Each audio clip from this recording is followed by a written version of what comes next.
Hello, welcome everyone. Sorry I'm running a bit late, but I am here to count down your top 10 best and worst episode of Star Trek, the original series. And of course, joining me for this grand occasion is Alyssa, my sister. Thanks so much for joining, Alyssa.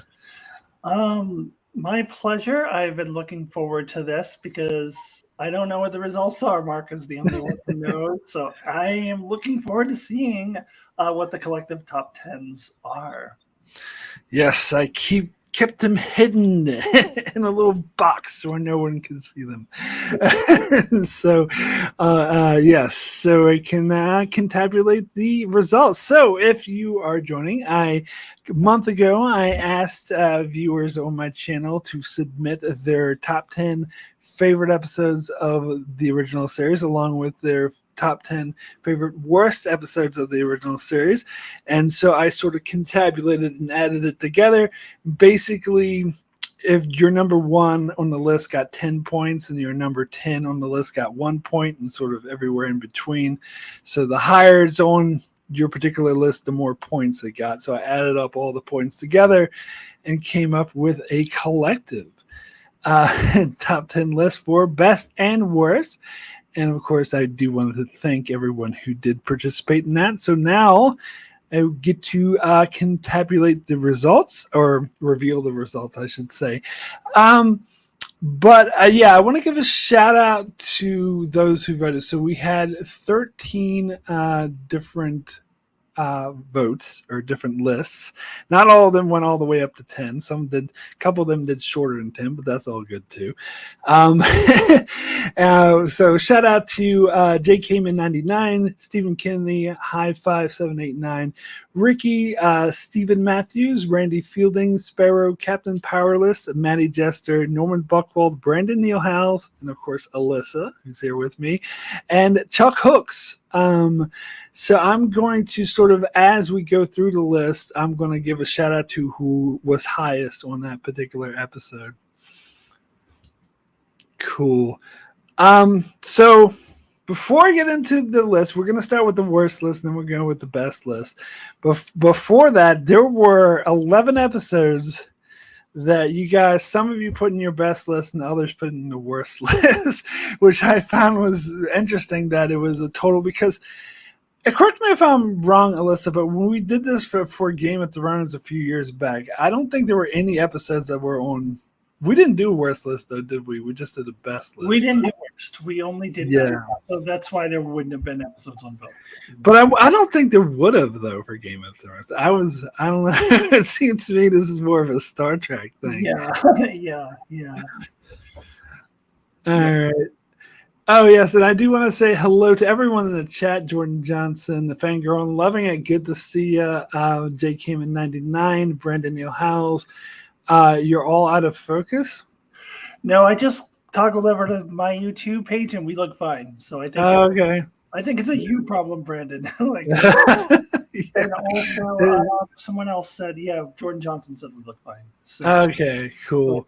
So I think you need to do something on your end, Brandon.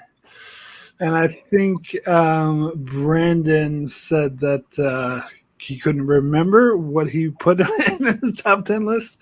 So don't worry, I'll remind you. So I want to first start with those 11 episodes that people apparently liked and hated. There was a few which I expected to see, and a few I was surprised on. But Alyssa was talking about it beforehand, and you said you had one guess of what one of those episodes might be.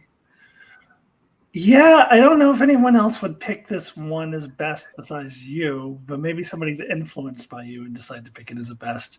But I know it would get some worst votes, and that would be an alternative factor. That would be my guess. I don't know if anyone has been influenced by you enough to put that on the best list, or.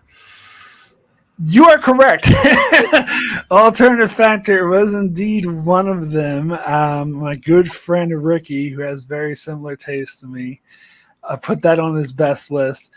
But he was the only one. There was several people who put it on the worst list. In fact, it just barely missed making the top 10 worst. It was like number 11. I gotta tell you, friends, viewers of my channel, I very much appreciate you watching my channel, but I am disappointed. Well, it didn't make the top 10. So That's true. That's true. And let's see. So there's a few other episodes. Let me bring up the list. I'll just quickly list some of these episodes down. So yeah, Alternative Factor, Assignment Earth, Spectre with the Gun. I was gonna guess Spectre with the Gun too. Yeah, Spectre. I gotta rant. So it didn't make. These are all ones that didn't make either list. So or some of not all of them. Some of them did make, like Assignment Earth. We will see that. Spectre of the Gun did not make either list though. Can I rant about that? Sure, absolutely. So let me just say this: say the list. Yeah. So no. Spectre of the Gun. I'll start with the stats on that. So it got 16 points for best and 9 points for worst. So it was kind of somewhat even, leaning towards best. But anyway, go ahead with your rant. Yeah. I had a feeling that it would not make the worst list. Even though it was on mine. But this episode is objectively bad, and I think people are influenced because of their nostalgia and love of Westerns. So they see Western, ooh, I like it because it's a Western. But it is an objectively bad episode. It is one of the worst episodes ever made. So the whole thing is just an excuse to do a Western, and they hadn't thought of holodecks yet. So they're going flying through space. These aliens say, "Do not come in our space, turn around." And Kirk's like, "Fuck you, I can do whatever I want. I'm Captain Kirk, you can't tell me what to do." And they go in, and of course the aliens are mad. And what do? Do they kill them? No, they put them through this convoluted, elaborate, ridiculous Western scenario that makes no sense. And then in the end, the resolution is, "Oh, we are very impressed with how you cared about sentient life and you saved life." But that's not what they were angry about in the first place. That ending made no sense. This is a nonsensical episode. I was so upset with you guys who put this in the best. You're brainwashed by the Western thing. This is objectively bad. Not to mention that Chekhov dies, and then he's not dead. He's fine. And with no real reason. This is an objectively awful episode. All right, there's my rant. And I was prepared to do it because I knew it wasn't going to make the worst list, as it deserves. It's obviously one of the worst episodes. Okay, anyway. Well, it didn't make the best list either. So. Well, of course, the best list. It should be on the worst list. That's an amazing rant. I do agree with everything you said. Although this didn't make my top 10 worst. Which by the way, just so I'm clear, I didn't include my list in these stats. But I put out a video yesterday for my top 10 best, and I'm putting out another one for my top 10 worst tomorrow. And Spectre of the Gun didn't make my worst list, but I do agree it's a bad episode. And I agree with everything you said, especially the part where Kirk ignores the warning. I was like, "Oh, they don't want us to come. Fuck them. We're gonna come and make first contact with them, whether they like it or not." And I just can't get over that. And I've heard so many people bend over backwards to try to do mental gymnastics and make excuses for that, but there's really no excuse. And it's just, you like the Cowboys. Just admit it. You like the Cowboys. That's all there is. But anyway, okay, so let me list some other episodes. Hold on, where were we? Okay, so there's Whom Gods Destroy, which again is my influence because that's in my top 10 best. The Empath. Now, the Empath was one I was not surprised at all about, because I've heard some people say they love that episode, and I've heard other people say they hate that episode. So if there's one episode I would guess that would end up in best and worst lists, it's that one, where I'm kind of right down the middle. It's just a meh episode for me. Yeah, so far you're listing a bunch of episodes that made, other than Assignment Earth, you said earlier, Inspector of the Gun, obviously. All the other ones that you're listing made neither my best or worst. And this is the one that really shocked me, because I'm surprised it made anyone's best or worst list, because I think it's so forgettable, is What Are Little Girls Made Of? Oh, yeah. Yeah, me too. I wouldn't think of it as either. And then there's the Galileo 7, which overwhelmingly was more towards the best side. and only got 2 points in the worst side. But that was an honorable mention on my top 10 worst. I hate that episode. I think that episode's terrible, and yet I can't fathom why people like it, but apparently they do. Yeah, I don't hate that episode as much as you do, even though like it's very cheesy looking, but it's more in the middle for me. I would never put it anywhere near my best list, but it's not worst either for me. And then that Commodore who's like, you have to leave those people on the planet to die because I need to make my timetable. I'm like, what? That's such the biggest example of fake stakes I've ever seen. But anyway, let's see. Where else were we? There's also Operation Annihilate. It got 1 point for the best list and 1 point for the worst list. Definitely goes more. I wasn't on my 10 worst either, but definitely much closer to the worst. Yes, yeah, I agree with that. Not a good episode. Another episode I really like that most people hate, Requiem for Miss Lusla. I can never pronounce it correctly. Yeah, I'm just kind of like, Yeah, on that one. And all right, so this next one we will talk about later when we get to our worst list, and it's overwhelmingly skewed towards the worst list, but it got 1 vote for the best list, and that is The Way to Eden. What? Who voted for that on the best list? I am not going to call people out. Yeah, no, you should not. But I've heard other people defend that before too. I got a couple comments in my review saying this episode's amazing. I love the songs. Well, just a spoiler alert. It's not really a spoiler alert because I did. If you just go to my channel and see the least favorite list that I did a couple years ago, that is verbatim my list. Way to Eden is easily my number 1 worst, but we'll talk about it later, and we can talk about why. And the last one, which I'm surprised made people's worst list, was the Tholian Web. Huh, that is surprising. That didn't make either top 10 best or worst, but yeah. It was your honorable mention. I probably would have an honorable mention-ish as well. Yeah, I think it's a really good episode. I thought most people thought it was a good episode too. I'm surprised anyone don't put on the bad list. All right. Let's see. Well, just checking in on the chat real quick. I'm sorry, I'm not paying much attention to the chat because I'm looking up all these. Brandon said Arena. Would that be your guess, or something that would make both best and worst? I thought he said Arena 2. Like he was, Arena 2. The gun was Arena 2. Oh, yeah. No, there was Savage Curtain. Gamesters of Triskelion was Arena 2 and Savage Curtain was Arena 3. Like they did the exact same thing where Kirk has to fight someone on the planet and the people on the bridge are watching them on the view screen. And if he loses the fight, the ship is destroyed. They did that 3 times. But anyway. Was there a gun like that too? Where people, I don't remember if people were watching it on the big screen or not. No, I don't. Yeah, it wasn't Spectre of the Gun. They weren't watching it on the screen.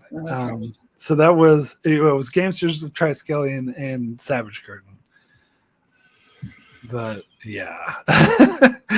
Anyway, let's see. There was an episode I was going to talk about, but now I can't remember what it was. Oh well. So Mark, I'm curious.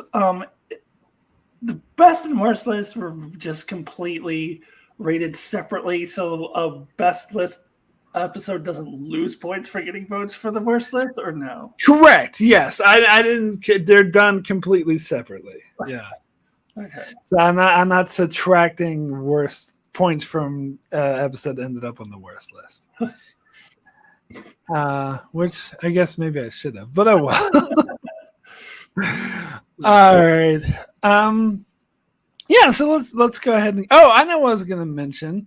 I guess I'll start with the honorable mention that was right outside the top 10 worst list, and I'm disappointed that it didn't make the top 10 worst because this is my top 10 worst, is Mud's Women.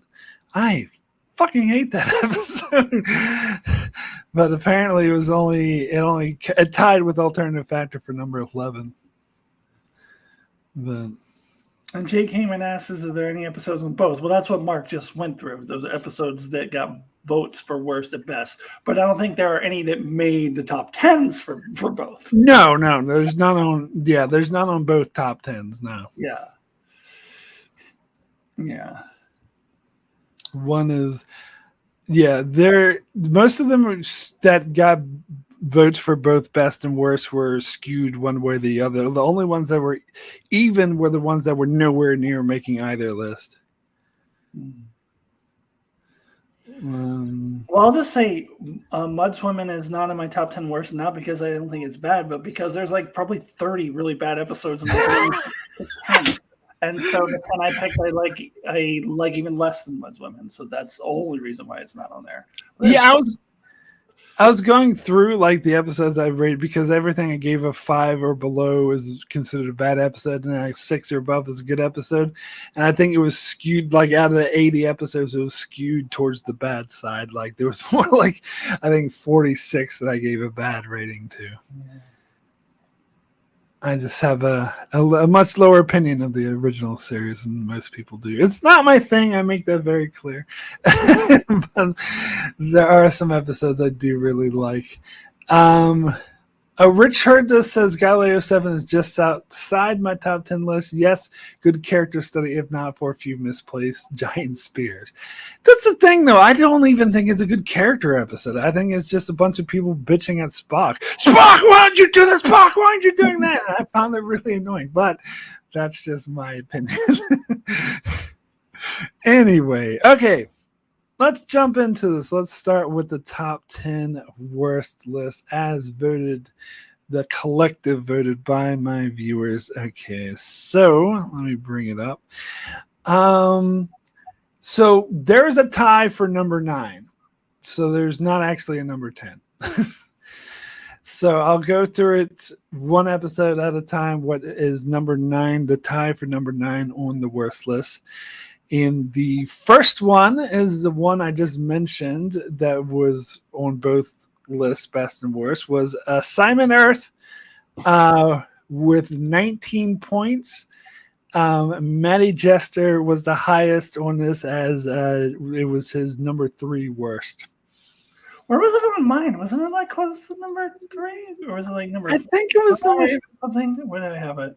Hold on, I don't have the list out in front of me anymore. I think it was 4 or something. Oh yeah, because it was in my top 5 worst, but yeah, a little bit higher than me. Okay. Yeah, it's number 5 on my worst list. Yeah. And this is another episode which I've heard tons of people defend. Like I watched this podcast that were gushing about how amazing it is. Like, how can anyone possibly like this episode? Like, if you're not pissed off about the fact that they're doing a backdoor pilot and that Kirk and crew are just shoehorned into this episode and have nothing to do with anything, if you're okay with that, that's fine. But I don't understand what you would possibly like about it. Like, it's just them standing around watching a rocket going and Gary Seven's like, oh, I want to stop it. And Kirk's like, oh, we're going to stop him. And at the very end, I was like, okay, fine, you can do it. And he does it and saves the day. Like, there's nothing, I don't see what's interesting about that. Yeah, no, it is, and it's a blatant backdoor pilot, and that's all it is. And it's just, I mean, it's Gene Roddenberry hijacking Star Trek to try to get his crappy show on the air. That's not even a good show to begin with. Exactly. And it's just so blatant. And at the end, they're like, oh, well, our computer bank say you guys are going to have all kinds of wacky adventures. It's so ridiculous. Yeah, I think it was really backhanded of him, Roddenberry, to sneak this into Star Trek because he tried to have it made as a pilot and they wouldn't let him. So I was like, well, I'll make it a Star Trek episode, even though it has nothing to do with Star Trek, and we'll have Kirk say travel back to the 20th century for no reason. Yeah, do like time surveys. That's not a thing. That's not a thing. This is a nonsensical premise and a boring episode. Yeah, I found an interesting stat. Someone else made a comment on one of my videos that had nothing to do with Star Trek, but it relates to this because I was talking about the Outer Limits and how there was a couple of backdoor pilots in that. And those were fine because Outer Limits is an anthology show. If you want to do a backdoor pilot, that's fine in a show like that. But the interesting stat that I didn't realize was, I think it was NCIS was originally a backdoor pilot for in the show Jag, which I had no idea. So that's actually an example of a backdoor pilot getting made. I never thought it actually happened. Yeah. I mean, I think that there have been, over the years, especially if you go back into the 80s sitcoms, a lot of backdoor pilots for spin-off shows where they're intentionally trying to create a spin-off show, like introducing these new characters. But at least they fit into the story. Like they would fit in. So I'm not against backdoor pilots in general, as long as it's not just clearly only there for the sake of being a backdoor pilot. But yeah, exactly. Trying to introduce new characters, in that way. Picard season 3 was a little bit of a backdoor pilot for Star Trek Legacy because he did introduce these characters and ended the way that he ended with the hopes of getting a spinoff, which I'm fine with that because those characters fit into Picard season. Yeah, no, it was natural. Those characters were part of the world. Like this Gary 7 BS had nothing to do with Star Trek, and they shoehorned it in. That's the issue. Yeah. Anyway, all right. So, by the way, Johnson mentioned Terry Garr. I believe she's on record as saying she hated her whole experience in Star Trek. Yes. Apparently, she did not like Roddenberry at all. Yeah. All right. So let's see. All right. This is an episode. All right. So tied for number 9, and this is the episode I think is okay. I just reviewed this episode recently. I gave it like a 7 out of 10. Lights of Zatar. Again, 19 points. Highest on this was Hi-Fi 789, who had this as number 2. This is one that didn't quite make my top 10 worst list, but it is another one of those 30 bad episodes. Like, I definitely would give this a much lower rating than a 7. This would probably be like a 3 or a 4 for me, but it didn't quite make the top 10 worst list because it's such a boring episode. And Scotty whining about his girl that he barely even knows and just being really obsessed over her the whole time. He's smothering the poor girl and doesn't actually know her or actually have any genuine feelings for her. And then there's like 10 minutes of her floating in that thing going and I'm just like So while this didn't quite make my top 10 worst list for me, I definitely agree with the placement. I think it belongs. See, I actually thought it was a good episode until that ending where she was just floating in the laundry room inside the washing machine for 10 minutes like that. Yeah, but Scotty was obnoxious. He was over possessive and that's how he always is with any love interest that he's had. And he like doesn't even know her, and he's like, yeah, it was awful. Like, I feel for the poor girl. Like, break up with that asshole. Like, it was not a good romance at all. Yeah. And I was, doing behind the scenes look at the episode, and I think part of that is like editing, like the way they edited the episode. Apparently there's a scene where he's like talking about how great she is, and that was supposed to come later in the episode in the part where she's feeling bad about herself, which it would have actually made sense.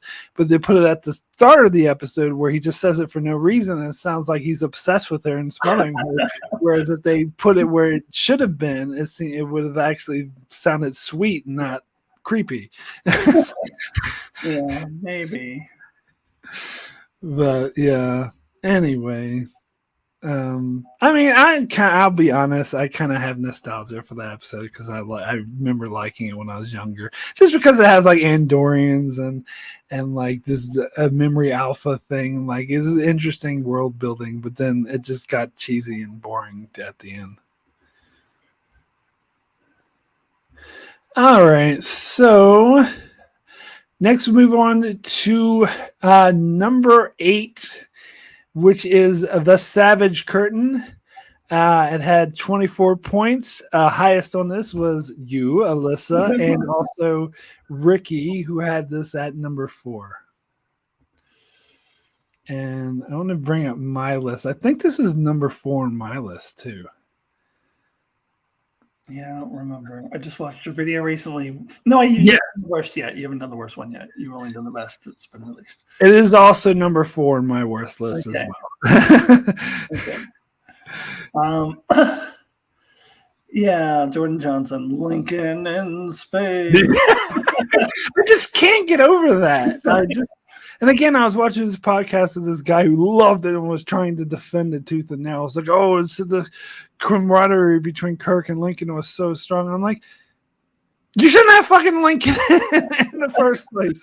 Like, in the whole excuse that they did with like these aliens who were like, oh, we want to study good or evil. And then like study it. Read some books, have conversations with them. Why are you having like historical figures fight each other to the death? Like, that makes no fucking sense.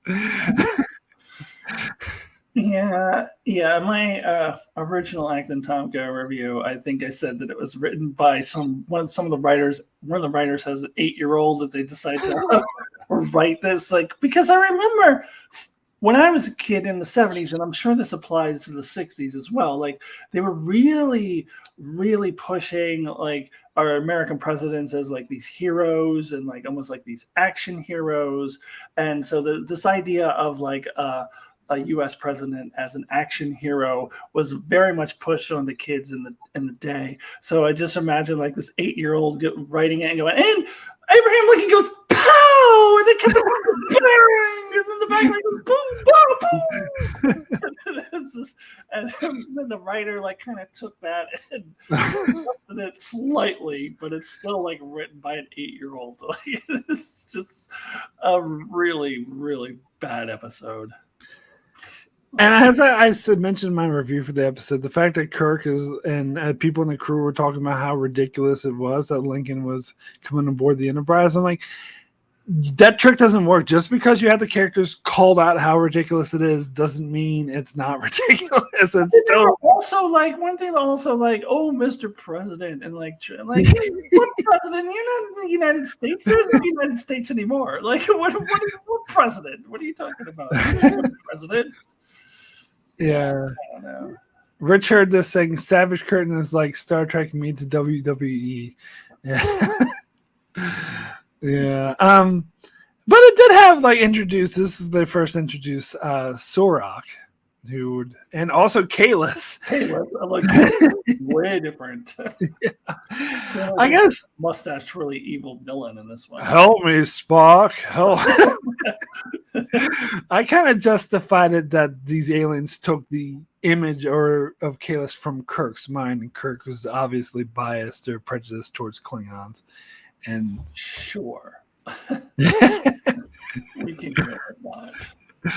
Anyway, okay, so let's move on to the next one on your collective top 10 list. Number 7 is The Apple.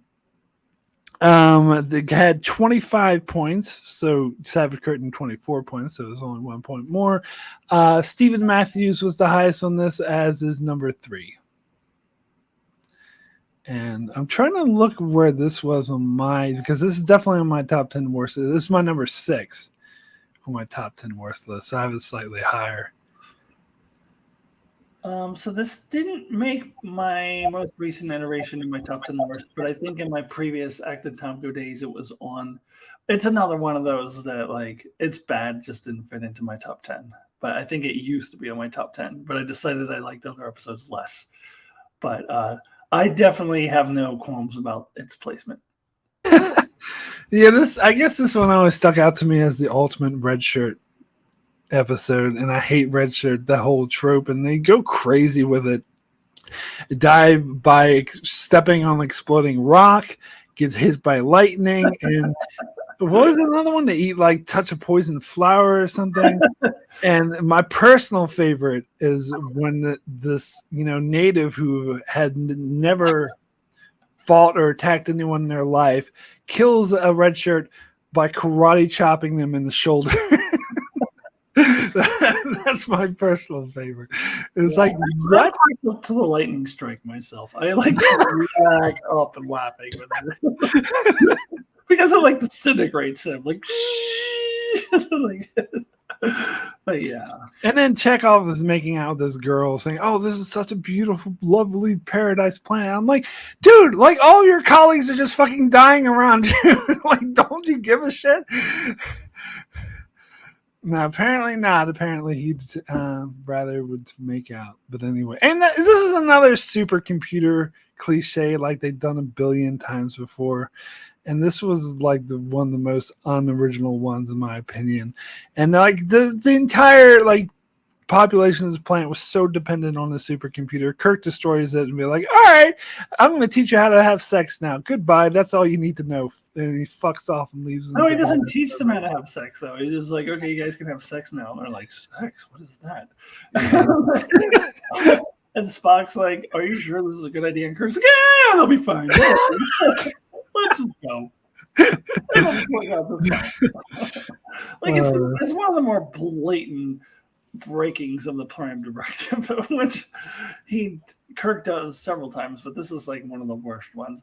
And it's not like they just didn't pretend the Prime Directive existed. Like Spock is arguing in favor of the Prime Directive, and Kirk and McCoy are like, "Oh, Spock, you." Oh, yeah, I think McCoy was even giving Spock shit about it. And it was like, "You unfeeling green-blooded Vulcan." Yeah, no, they were. I think Kirk was to a lesser extent too. Yeah, shit about like standing here for the Prime Directive when Kirk is so obviously blatantly breaking the Prime Directive. All right.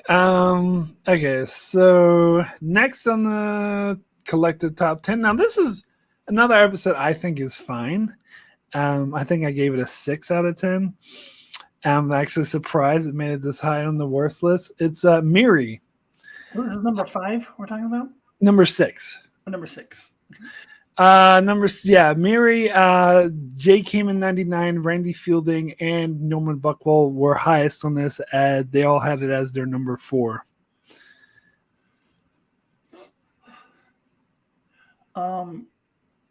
Yeah, this is one that when I think when I did my original worst list for Actor Tomko's channel, I haven't put it on either of my worst lists, but I got a lot of comments saying, "Where's Miri? Why is Miri not on here?" And I don't think it's a great episode, but it's just not one of the worst for me. There's a lot of things wrong with it, but for me, it's not in my top 10 worst. Well, the only thing I have to say about this episode is no more blah blah blah. Yeah. I kind of like this episode. It's completely flawed. It's heavily flawed. I admit that the whole duplicate Earth thing is bullshit. Yeah. But the concept of this disease, that killed off all the adults but made the children grow older, I thought was an interesting concept. Yeah. Yeah, I would probably put him more toward my worst list than best, but there's definitely episodes that I like a lot less than this. All right, so we're up to number 5 now. On number 5 on the worst list, and it's of course one that everyone would probably expect to end up somewhere on the worst list. Spock's Brain with 34 points. Stephen Kennedy was highest on this, had it as his number 1. I guess, if anything, some people might be surprised this is only number 5 on the worst list. For me, I believe this came in at exactly number 5. Okay. So, I know you've been a defender of this episode, Mark, but I cannot defend it. I think you talk first because I want to hear your point of view again. I think you said it's so good or so bad. Well, yeah, there's a so bad as good element to it for sure, but and also to me it comes off if I look at it as an episode of Teenage Mutant Ninja Turtles or DuckTales or something, it works as that kind of episode, as a cartoon episode. But my more recent thing I've said for my revisited video for my Patrons is that I feel like if you take out the element of Spock's brain, say these people abducted Spock and hooked up his entire body to the computer, and you take out the brain element, it's actually not a bad episode. Where I feel like most terrible episodes, if you take out one thing, it's still terrible because there's other things about it that are bad. For me, it's just the whole brain thing is what's so terrible about it. And if you remove that one element, it's actually fine. I disagree with that. Yeah. I didn't understand like the whole gender dynamic there. It was not explained. It was just like, yeah, it just didn't, like, nothing about those people was explained. It was just kind of, we'll just throw these on here. And you know who else disagreed with you when he was alive? Leonard Nimoy, who was Yes, I know. embarrassed by this episode, as he should be, because this is all around a terrible episode, and I disagree. I mean, it's opinion, but hey, more than taking one thing out. I think I'm not saying it's a good episode. There's so much just really bad about this episode. I'm not saying it's a good episode. I still think it's a bad episode. I just don't think it's one of the worst. I think there's plenty worse than this. Yeah. I mean, I feel like I am like in the minority, just even in having it as low as number 5 on my list. Well, what, 2 or 3 people had as their number 1? No, just Stephen Kennedy was the only one. Yeah. Okay. Let's see. Let's see if I can bring up the stats.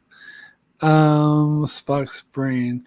Yeah, someone had it as their number 2, and someone had it as their number 1. But other than that, it was lowered down the list, like 5, 6.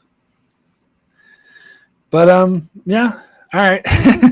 So that had 34 points, and so next episode number 4 on our list has 60 points, so it's almost double. We're almost doubling up for the top 4 here.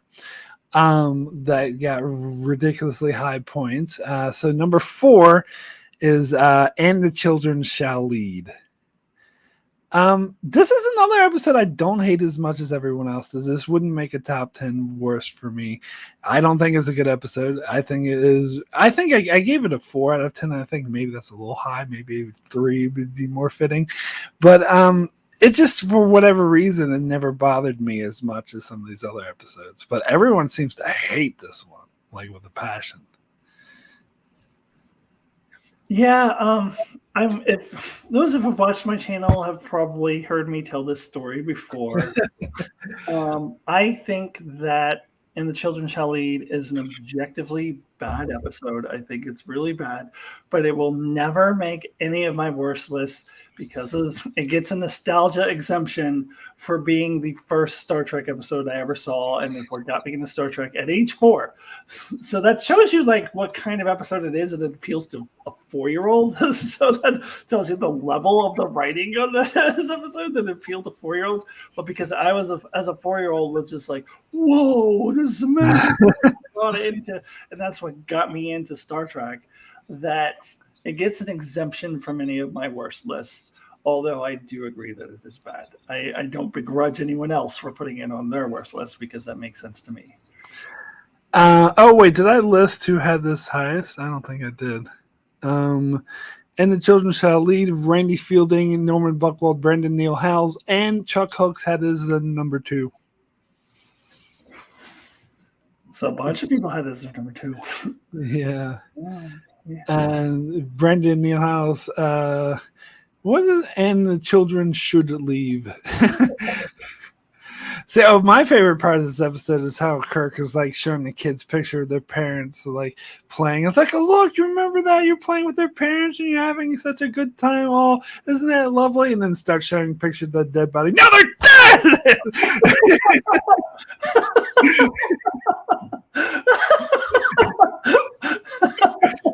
And then, like, and the thing is that McCoy was like warning Kirk, is like, because at first, I thought this was the interesting premise to me, the fact that they weren't acknowledging the parents' death and acting like it didn't happen. It would change the subject every time someone brought it up. And McCoy's like, you got to be really careful. You know, if you jar them, you could cause permanent trauma. And so, what does Kirk do? He just all of a sudden, they're dead! And so he does exactly what McCoy was warning against.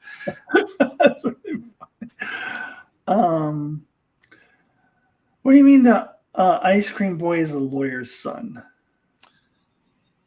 Oh, so The guy who played the friendly angel alien thing. It was actually not an actor. He's a lawyer. He's a famous lawyer. They had him, No. and the little kid who was a terrible actor, who went to get ice cream, apparently was that lawyer's son. Oh, okay. And So that's the thing. A lot of people like really put down his acting. Like apparently, Walter Koenig was really upset because what the fuck is he doing here? He's not even an actor. But honestly, I don't think his acting is as bad as because it's understated. It's refreshing to have an understated bad actor compared to all these over the top, ridiculously bad actors that the original series always does. So this one doesn't bother me as much. Yeah, another factoid. I can never remember his name, but the main kid with the oldest kid with the red hair, he grew up to be the guy who invented the thing that goes whoa, like that they use in the original the motion picture. Like he made that I forget what it's called, but he made this like instrument that does this. Like, like read your sound that goes. Yeah, oh, it's gotten used.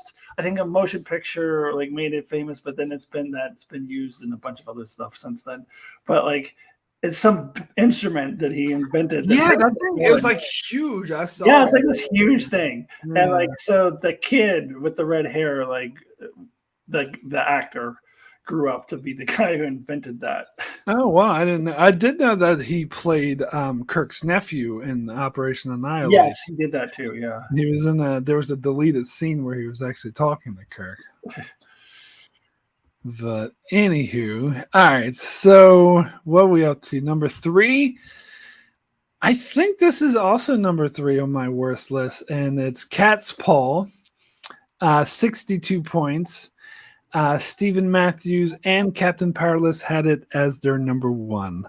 And I'm thankful that this didn't turn up on any best lists because I've heard some people defend this episode too, which makes me sad. Like this, it's a cheesy 60s Halloween. Like it's just, again, it could be so bad it's good but it annoys the hell out of me.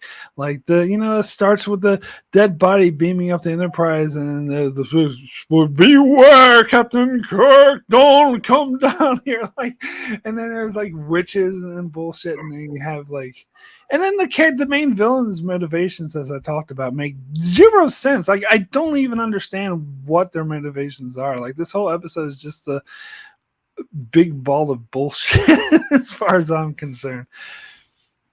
Yeah, it was an episode that was, they wanted to make a Star Trek Halloween episode, which was a terrible idea. Star Trek should not have any holiday themed episodes. And this is what happens when you try to do that, because there's no plot. Nothing makes sense. All the witches going for no reason. None of that made any sense. It's just Halloween imagery thrown in there. And it did air. The air date was like a couple days before Halloween. Like it was like the end of October. So it was designed for that purpose. And there was no thought put into actual plot, story, anything making sense or anything. And I'm trying to remember where this was on my list. I believe number 3. Could have been number 2 in mine. I don't remember. But it's like, I think it's in my top 3. So it's well deserving to be up at number 3 on this list. Yeah, and the thing is like, if it was I think it's worse because it's 60s cheese. Yeah. Like if it was like Next Gen or Voyager or something, I don't think it would be as bad. It wouldn't be as blatantly like so outdated with the whole woo. And then Captain Kirk has a line like, "Oh, someone's playing a trick or treat on me." I'm like, God damn, shut the hell up. There are some so bad it's good elements in this though, like the cat. Like, oh no, it's a giant cat. It's like, it's so funny. There's some so bad it's good elements in this, but it's still one of the worst episodes. All right, so number 2. Next we go up with number 2. The aforementioned The Way to Eden. This had 65 points. Randy Fielding and you, Alyssa, had this at number 1. I am glad that it's in the top 2. That warms my heart that it is so high up. I'm a little disappointed that one person voted for their best list. I don't get that at all. But there are also some funny moments in this, like when they're singing and it's whatever reason they're piping it through the bridge and there's like some red shirt.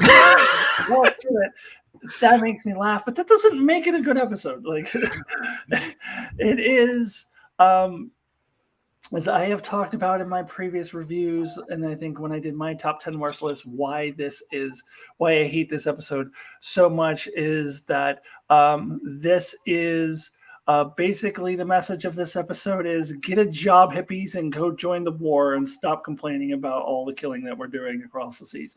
Like it's very anti-peace protest because it's mocking the group of people who are most known for the peace protests. Like absolutely totally mocking them. Now, were there hippies who probably were similarly behaved to this, who did too many drugs and were like a little ridiculous? Probably, but those aren't the leaders of the peace movement. But this episode represents mocking the peace movement, which Star Trek is supposed to be in favor of, because Star Trek had previous episodes which were very profound and powerful anti-war messages, one of which I know we're going to talk about pretty soon on your channel, but I don't know if you've revealed what your number 22 is, but not yet. Well, I'm spoiling it a little bit, but yeah, they did some really powerful pro-peace anti-war episodes in the past, and to openly mock the group of people who in real life are the biggest advocates, at least amongst white people, for peace, was a spit in the face. And that, along with the fact that the story's dumb and the characters are ridiculous and it's just a stupid episode. Yeah, in my revisited, I referred to this as the only pro-war episode of the original series, because it is essentially pro-war, because it's is making fun of the hippies for being anti-war and saying shut up and toe the line.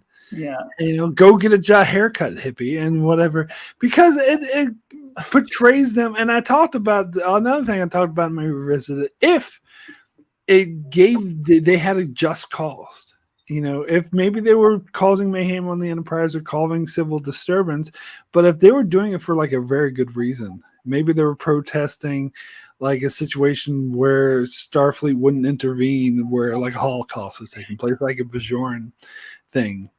I know it wouldn't be the Bajoran because that's too early, but just something like that, like an occupation that they're not interfering and they think they should be, something that's a good reason to protest.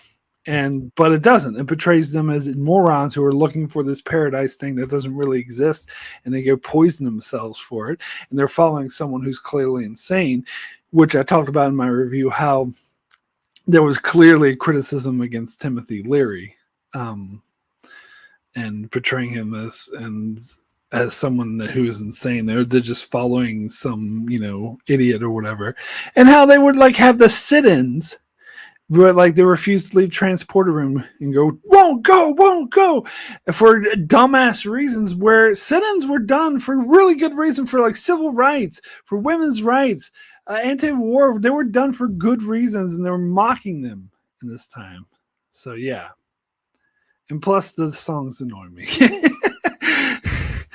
Yeah. I'm glad that this is as high as number 2. I couldn't expect it to be number 1 like it was for me, but I'm glad that it made it this high. It was close. It was very close to being number 1. It was neck and neck with what came number 1. But the other thing I mentioned in my revisit is how the auxiliary control room only exists so bad guys can take over the ship. And not only that, like they don't even bother to lock the fucking door. Like there's a room where all you got to do is go in and press a few buttons and instantly take over the ship, and there's no one you can do about it. Not only is there no guard there's no like key code or anything. They leave the fucking door unlocked where anyone can just walk in.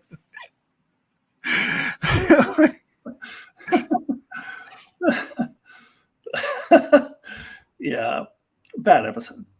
Oh, Brandon's saying, I wonder who Herbert was, because that's the insult that would say Herbert, Herbert, Herbert. Apparently, like the writer who wrote this episode knew some guy. I can't remember other writer he hated who named Herbert, so that's why he threw it in there as a slight towards him. But anyway, he denies that, of course. But anyway, all right, so let's get to our number one, a collective number one. Now, I kind of wagged my finger at all of you for putting Alternative Factor close to the top 10. I'm now going to praise you because your number one is my number one. Turnabout Intruder has 75 points. Ricky Sparrow, Manny Jester, Norman Buckwald, Brendan Neal Howes, and Chuck Hooks all had this as their number ones. And I railed about this episode at length about why, mainly because it's incredibly sexist. That's the main thing. Like, if you take that element out of it, I did actually say this is the worst performance Captain William Shatner ever gave, which is a bold statement because he gives a lot of bad performances. But I think this one's clearly, you're mutiny! Like, he's like way over the top. But not only that, like, it's offensive because he's trying to, like, he's basically mocking women with his performance. And look, he's filing his nails because it shows as a woman. It's like the whole episode. Anyway. Yeah, actually, I remember now. This was my number 3. And my number 2 sadly didn't make this list, but we can talk about that. Oh, that's the episode I wanted to talk about. We'll finish our tournament. Yeah. Because it was neck and neck. I wanted Wade Eden be number 1 because of the pro-war episode when that's totally against Star Trek. Actually, getting back to Wade Eden for a second, I said in my video that this is more against Roddenberry's vision than Deep Space Nine, Discovery, or anything else. It was Wade Eden was. So that would be my number 1, and then it was neck and neck to me from the most sexist and most racist episode, and most racist episode was number 2, but I could have flip-flopped it easily, and this was number 3. So even though this wasn't quite my number 1, I'm in agreement with everybody. Like, this is an awful, just blatantly sexist episode. I do disagree when people try to pinpoint this as like a standout. I think it's more sexist than the rest of the series, but when I watched the entire series straight, I was like, God, this is a sexist fucking show. But this is like blatantly, whereas the sexism is kind of in other episodes is more hidden. It's more out of view. This is just like as blatant as you can get. Plus, I do agree with you, the awful, ridiculous performance by William Shatner in this episode. Well, and I think that in the same way the Way to Eden is a criticism of the hippie movement, that this is a criticism of the women's right movement in the 60s. Mm-hmm. It's specifically putting it down and Scotty even uses the word hysteria. So they're saying, oh, they're just hysterical women that need to pipe down and stay in the kitchen. Like, to me, that is the clear message. I was like, oh, you actually want jobs like being in command? Pfft, you're women. Go back to the kitchen. I think, to me, that's a very clear message of this episode. Yeah, I would answer Brandon Neal Howes with this tie with Prophet and Lace. Do you mean as most sexist? Because it's not. This is only number 3 in my. If you're talking about worst, it's only number 3 in my worst TOS. So it wouldn't tie with Prophet and Lace as worst. But if you're talking about most sexist, I would put Prophet and Lace even worse than this because of the anti-trans and anti-LGBTQ as well as the anti. But it's hard. I don't know. If you're looking at just pure, sexist episode, probably this one. but Prophet and Lace had so many other issues. Yeah. Well, no, I agree, and I did have Prophet and Lace higher in my overall worst list for the franchise, but I think this is the most sexist episode, but Prophet and Lace is the most problematic because it's not just sexism, it's the anti-LGBTQ message, everything message. Like, they're just it's just so bigoted for everything. Yeah, and like the fact that they're making comedy out of attempted rape, like it's like, Oh yeah. so yeah, I agree with that. Profit and Laces is more problematic overall, but just if you're just looking at purely blatantly sexist, it would be this one. All right, so I wanted to talk about what was your number 2 worst, because I actually was expecting that to be one of the episodes that were in both the worst and best list, because I recently watched a whole bunch of podcasts of people praising this episode to high Yeah, health I know people praise it, and saying this, and this one a couple of people was like, "Oh, this is the original series, The Inner Light." And I'm like, no, I don't remember The Inner Light being incredibly racist. we're talking about the Paradise Syndrome. Yeah, the Paradise Syndrome. Which I don't think you I clarified. did not mention that. No. Yeah, that was my number 2. I think everything is wrong with this episode.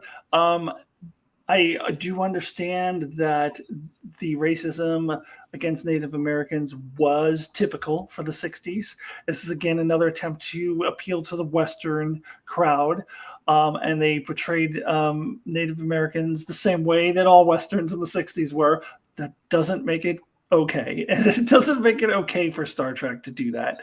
And I think the love story was awful. I remember when I looked it up on Wikipedia and it says, like, in 2000 whatever, Screen Rant has this in their top 10 best romances in Star Trek, and I'm like, I don't like Screen Rant anymore. It's not even a romance. There's no chemistry there. All it is this primitive person worshiping their god, and then Kirk getting on an ego trip because he's being worshipped as a god and not having a memory of who he is. And then they conveniently kill her off so that Kirk doesn't have to be a father, be tied down by having a baby, so he can go off and conquer the next woman in the next episode and continue to just conquer women all throughout the rest of the season 3. So they have to kill her off. Yeah, that's problematic. Also, I just think it's just so many things that are just so poorly written about this episode, where they just they're like Kirk and Spock and McCoy in the beginning are like, we have to hurry up, we've got to get back to the ship, we have to hurry. And then Kirk goes, let me just walk over here for no reason. For no reason. And then he slips and falls and gets sprayed by that thing and loses his memory. And of course, I also am extra biased against this episode because growing up in the 70s and 80s, every single cartoon that I watched, I remember the Super Friends episode that was like this. I remember in every sitcom, I remember the Different Strokes episode that was like this. Every single show had their amnesia episode, to the point where I thought amnesia was really common. And then once I found out, like, actually, that's not really a thing. It's only a thing that happens on TV shows, every single TV show that I ever watched. And I know not everyone shares that, but that's just icing on the cake. Like, even without that, I still think it's an objectively bad episode. So Jordan Johnson, is that the one with the spores? No, that's This Side of Paradise. Yeah. Different. That episode, I think, was an honorable mention on my worst list, but no one else hates that episode. It's just me. But no, as Paradise Syndrome is the one where, Kirk loses his memory, gets amnesia, and lives with Native Americans. Yeah, that romance had no chemistry whatsoever. But my favorite part of the episode is when you hear the narration from Kirk saying, "Oh, I'm so happy," and you see William Shatner go like, "It's one of the cheesiest things I've ever seen." Mere money, I don't deserve this happiness. This is another terrible Shatner performance. Did anyone else vote for this but me? Okay, so this actually ended up as number 14. Okay. So it was close to the top 10. It was mainly because of your vote, because you gave it 9 points.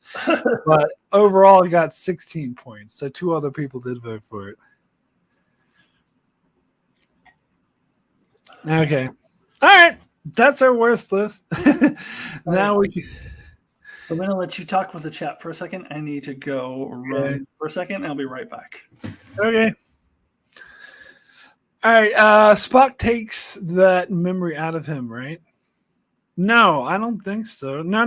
There's like this weird technology device, alien device thingy, and he accidentally stumbles inside of it, and he presses the wrong button, and it hits him with a beam, and he loses his memory. And Spock and McCoy have to beam back to the Enterprise to try to stop the asteroid from destroying the planet, and so he's stuck on the planet, and he has no memory of who he is. That's, I guess you don't even remember that episode. I don't think it is a very good. I don't like This Side of Paradise either. I think that did not get very many votes on the worst list because that was the hey kids, don't do drugs or don't smoke pot episode. Yeah, it only got 1 point. I would have given it more points than that. I really don't like that episode. Okay, you're back.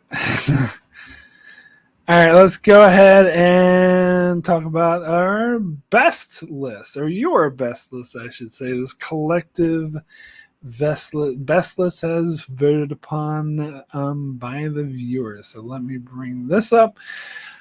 All right, so first we'll mention. Oh, I want to mention the honorable mention, the number 11 that almost made the list, because I was like adding up the votes like as the votes were coming in, and at one stage it was on the top 10 list, and I'm glad it got knocked out because I was shocked it was on the top 10 list.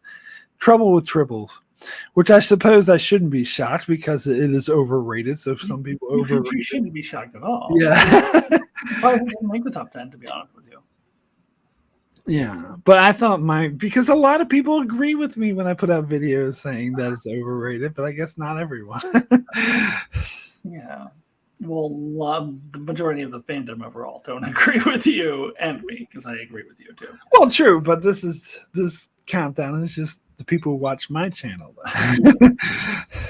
presumably. Anyway, all right, so the actual number 10, let's see if I can bring this up, is, well, you might disagree with this, Alyssa. If I recall correctly, you didn't like this episode very much.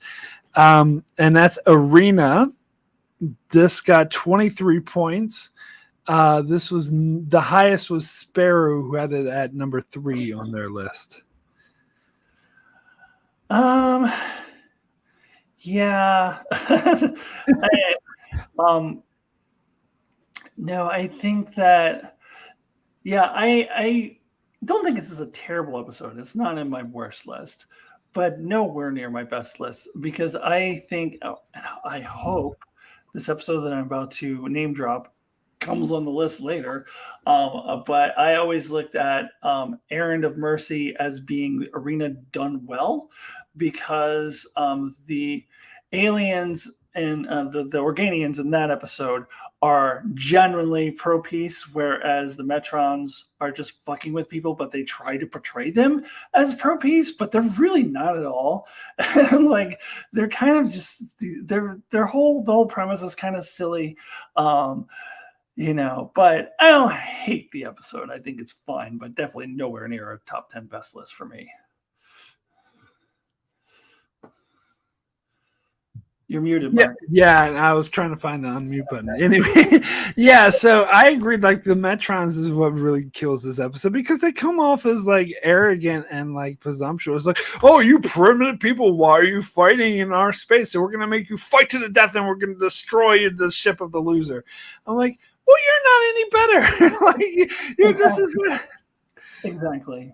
You're just as bad as they are. And I don't like how when they appear, it's like some like Greek god kid. I don't know. It's just weird. Like, I don't know. I just don't. Yeah, I didn't like the Metrons. I think that's my main beef. I don't have a problem with it. It's kind of funny now watching this college mascot, but the Kirk is fighting against and just double. Kirk always does the double thing. Like, that's kind of funny now. I don't have any problem with that. In fact, I would take that over the aliens version of the rules, how they make them like aliens. But yeah, I think the Metrons is what would definitely sink this from getting near a top 10 best for me. Yeah, I actually thought it started out interesting with the Gorn attacking the planet and Kirk going gung ho, going after them, and then Kirk realizing that they have common ground or whatever. There's interesting premise, but yeah, the whole thing about it, having the fight to the death, and apparently the whole gun that he made with gunpowder or whatever, like the Mythbusters, like busted the myth saying that's not actually possible. Big surprise. I'm really shocked to hear that. All right, so there were a couple of things I wanted to address in the chat. Rich heard this saying, "This side of paradise is my number one worst." Oh, well, you should have submitted your top 10. But anyway, it's worse than saying don't do drugs. It's saying don't be happy, make progress. That's an excellent point. That's another reason why I hate that episode. Is they're saying, oh, because they're like, oh, we're not making any. It does a fallacy too about how you can't be productive and smoke weed, which is not true. But it's also saying, oh, we're not making any progress. But they're happy. But anyway, and I wanted to answer Brendan's question. Brendan asked, "Am I the only one who voted for Charlie X on the worst list?" You voted as well, Alyssa? Yeah, I believe it's my number 10. Okay, let me see if I can bring up. I think, yeah, Charlie X is actually pretty high. It was number 15, so right behind Paradise Syndrome. Let's see, 5 different people voted for it, but they were all low on the list. So they're all like number 10, number 9. Yeah, I had it as number 10. Yeah. So you weren't the only one. I don't think I put this in my worst list, but I've been on record saying I hate this episode more than And the Children Shall Lead. I think Charlie X is worse, personally. Because the guy's a fucking sociopath going around killing people, and then the aliens take him away, and they're like, "Oh, it's so sad he's leaving." And I'm like, "No, you should be happy." He's like ripping people's faces off. And sexually harassing your yes. God. Anyway, all right. Sorry, we're supposed to be on their best list. All right. So let me find number 9 on the best list, which is, let's see. All right. So this is a tie. So this is really number 8. A tie for number 8, but I'll go through this one at a time. So I said Arena was 23 points. So the next one next 2 are 24 points. So just 1 point ahead. First is the episode you just mentioned, Alyssa, Errand of Mercy. Tied for number 8. I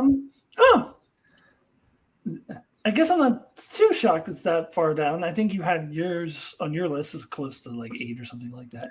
I had a little higher on mine. I believe it is number 5 on mine. And spoiler alert, next month I'm doing my top 100 number 50 through 26, and it is in there. So it is. I have it in my top 50 of all of Star Trek. So, yeah. So I'm glad I made the list, though. I think this is to me. This is like a huge improvement over Arena. It is sort of a similar concept in that they have there's these like aliens that are supposed to be really advanced and superior who are, trying to deliver a pro-peace message. But the Metrons aren't really a pro-peace message because they're making them fight. And whereas the Organians are just so above Kirk and even Spock. Even Spock, the logical Vulcan, whose Vulcans supposedly had gotten rid of all of their aggressive ways, even he is not at the level of the Organians. And I think it's a really beautiful episode.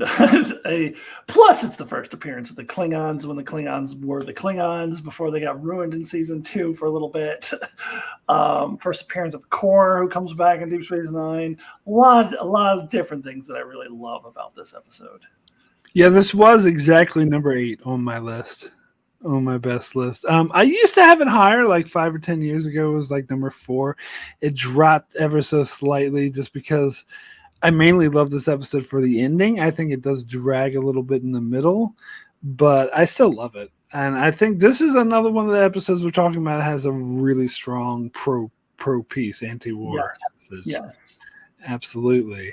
And I do love how the Organians, they're kind of cheating because Kirk is like, why aren't you fighting back, or they're killing you, because they're not actually killing them. They're actually far above that. But I like how at the end they're like, I guess we're gonna have to interfere because you guys, yeah. So yeah, I think is, and yes, this is a Klingons are. I guess they're a little bit different than what they end up being in Next Generation, but they're closer to it than what would happen in season 2.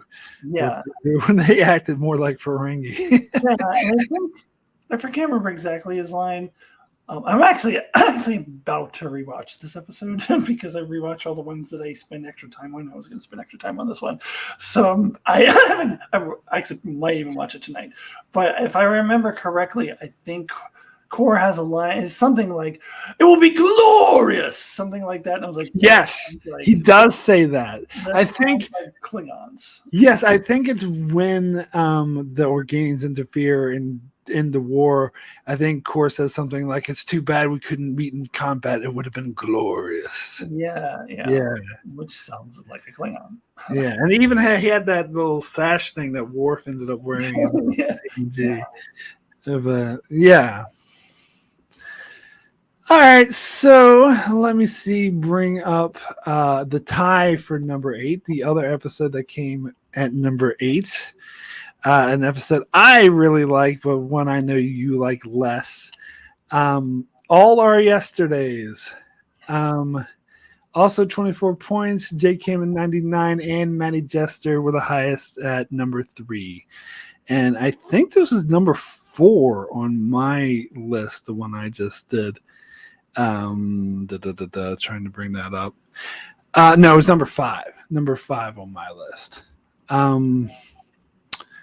Yeah, I love this episode. I think it's really good. I'm actually surprised a lot of people like it, because I always thought this was an underrated episode. Not as many people liked it as much as I did. I think it's a very interesting concept of traveling back in time to avoid the destruction of the planet. Yeah, and it's got an interesting romance with Spock that I really liked. I thought it was probably the best romance with Spock. Some people call it Spock City on the Edge of Forever. I don't know if it's not that good, but I think it's still really good. So yeah, I always love this episode, and I did like an hour-long review of it just recently, so I talked a lot about how I like it. But anyway, yeah, this is not, it does not make my worst Star Trek episode list. It did, however, make my 10 worst time travel episodes in Star Trek list, as I think this is a good concept that would have worked outside of Star Trek if it was just like a movie that is taking place on Earth and there's a future Earth society where and they're going back into different Earth times. That would make sense. But to me, this is just another one of those, like, the retreading the second season thing where they go back to a planet that is exactly like Earth. Like how Kirk goes back and like there's witch trials and he's even wearing the same wig. And like that thing drives me crazy. So this, I put in the same, not as bad as those episodes, but in the same realm as the Chicago Gangster episode and the Rome episode and the Nazi episode. It's the same thing to me. Like where they go to a planet, faraway planet. This is exactly like Earth. And they go back and pass and they have the exact same shit. And also the romance, while not as bad as a lot of the season 3 romances, I'm underwhelmed by it. I don't think it's a great romance. I think it's fine. So not on my worst list, but definitely nowhere remotely close to my best list. And I did have it as one of my worst time travel episodes. So I'm on a disagreement with. Yes, this is one of the episodes we disagree on. Yeah. Did you watch the review I did for this recently? No, I've fallen way behind on your reviews, Mark. Oh, no worries. I used to watch them as they came out, but I'm like way behind now. Yeah, because I addressed what you just talked about how it being like there's another Earth type episodes, and I actually disagree. I would not put it in the same category as that, because they're not specific. They're not like, it's just like an amalgamation. It's kind of like medieval England or Salem, which is like, it's different. They like combine different things. It's not very specific, like these are Romans, these are mobsters. Well, that's why I said So it's not as bad as those, but it's yeah. still a guy with the old timey wig judge and going, witch, like, come on, like, it's not, you're gonna travel on another planet and see that. That's ridiculous. Well, I made the comparison to Blink of an Eye from Voyager because that was showed other societies that were very similar to Earth. They had like the scientists sitting in a building that looked a lot like a 20th century building with 20th century technology, but it was somewhat different. But anyway, so I look at it more in that. I think it's worse because these aliens look exactly like humans, and that maybe was. But I don't know. I still. Like if it's a colony, like Billups's family on in Lower Decks, like I think they were a colony, not like their own planet, and they just like a Renaissance thing. That's fine. Like I don't have a problem with an Earth colony going like, hey, we're gonna establish this colony and we're gonna have a Chicago gangster theme in our colony. Like that, I would be okay with. But like saying that an alien race that looks exactly like humans does exact same things as humans past, like I can't like be more creative. So I think it's a good concept. Doesn't work for Star Trek. All right. Well, we'll agree to disagree on that one. And my viewers apparently agreed with me on this one. Anyway, all right. So that was a tie for number 8. So we'll get into number 7, another episode that I really liked that I thought was underrated, but it ends up at number 7. The Changeling. Got 27 points. Ricky, Brendan, Neil Howells had this at their number 4. I think this is also my number 4 on my list. Yeah, this is also number 4 on my list. And I will say, if you hate this episode, you're wrong. I don't know. To me, I say this is clearly better than Star Trek: The Motion Picture, and a lot of people, point out that it's very similar. The motion picture kind of copied off that. I was watching an interview recently from the writer who wrote the motion picture, and he was saying, "Oh, I hadn't even watched this episode. I didn't know it existed. It just so happens I came up with the same idea." I'm like, "Yeah, but other people attached to Star Trek should have fucking spotted that, though." But yeah, but I think this is way more intense. Like the motion picture, I think someone pointed out how Earth's in danger and nobody cares. Whereas here, oh, that was you. I think there were several people there. But yeah, here you feel the tension. Like you had this killing machine just wandering around the corridors, and then it's very tentative, like if they're even going to survive. And just again, this is the only time where Kirk logics the computer to death that actually works for me, because it actually makes sense, because the computer's whole point is to kill things or destroy things that are imperfect, and Kirk points out you're imperfect, so now you need to destroy yourself. And it's so classic. It's one of the Kirk performances I actually like, when he goes, "You're wrong." Jackson Rory Kirk, and the thing goes, error must analyze. I love that. Yeah. What is this? Number 7? Yeah, number 7. Right. I think maybe it was my number 7 as well. It was somewhere in that area. Could have been number 8. I don't remember. Something like that. It is also on my top 100, number 61. So it is in my top 100 as well. Yeah, I agree with everything that you said. That ending, I've always loved that ending, but there's a lot. It's a good release. Like it's a good release of the tension, because there's a lot of tension that builds up and builds up and builds up, because I mean, this robot can like destroy the whole Enterprise instantly if it figures out that it's being tricked, and like you're walking on eggshells. Like it's just so intense.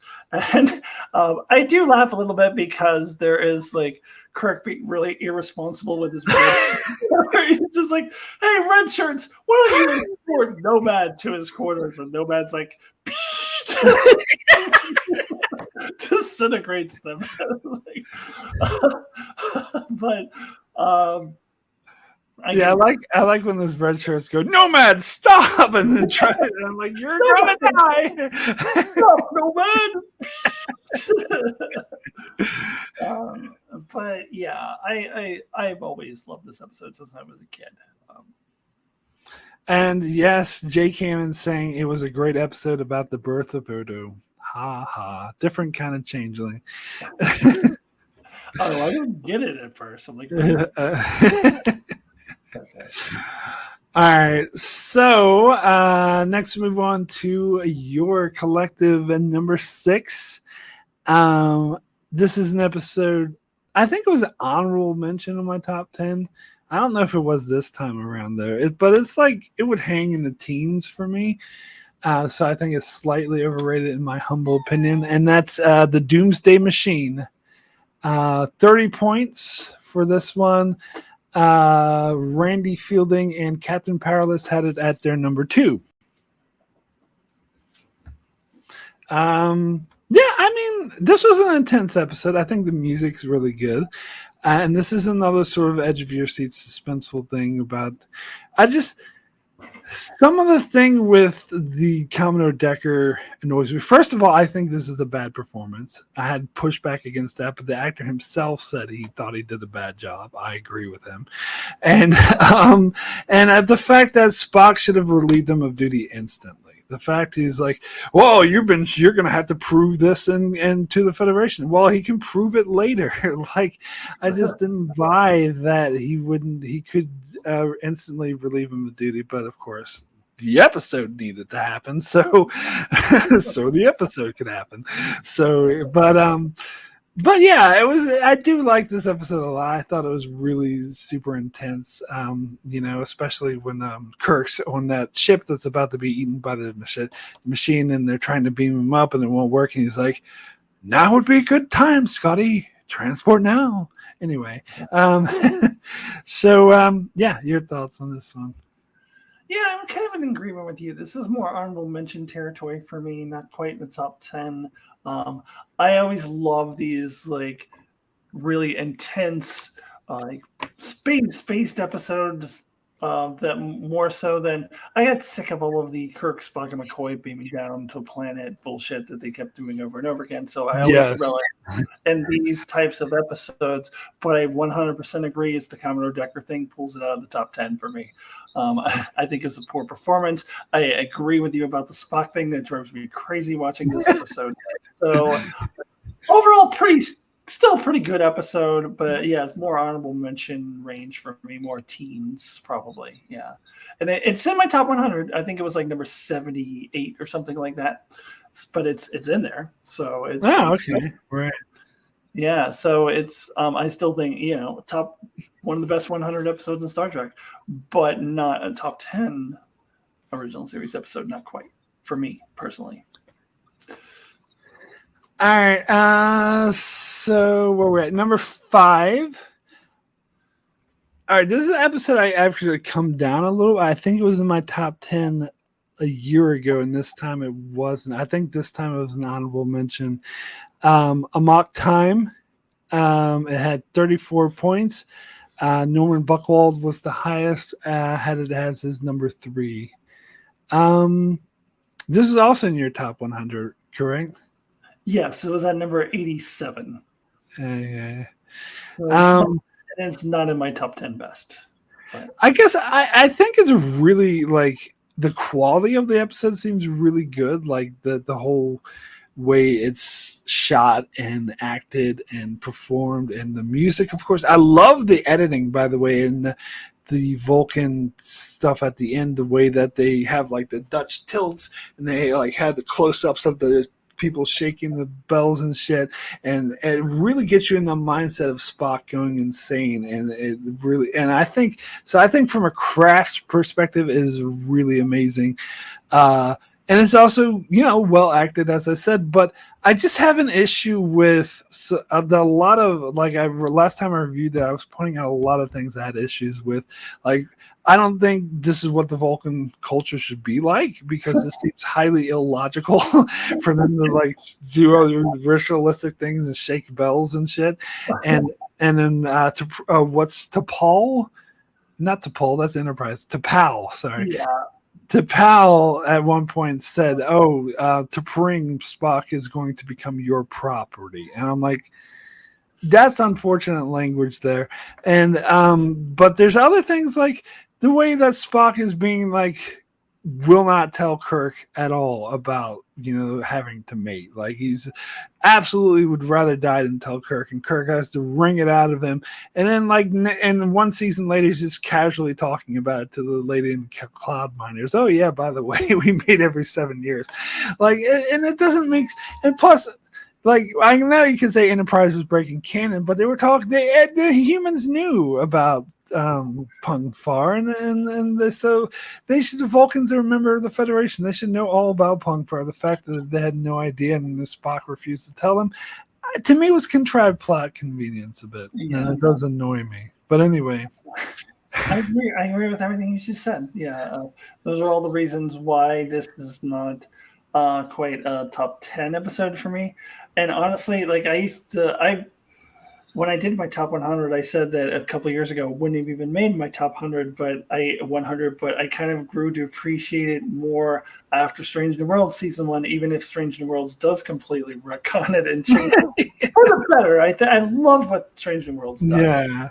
With T'Pring, even though it's 1,000,000% against what they do in this episode.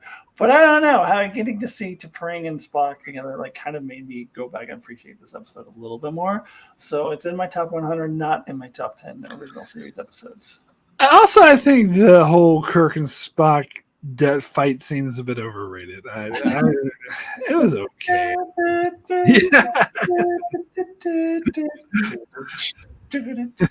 The music was amazing though. When they played it in Strange New Worlds, I was like, oh, it's so like giddy.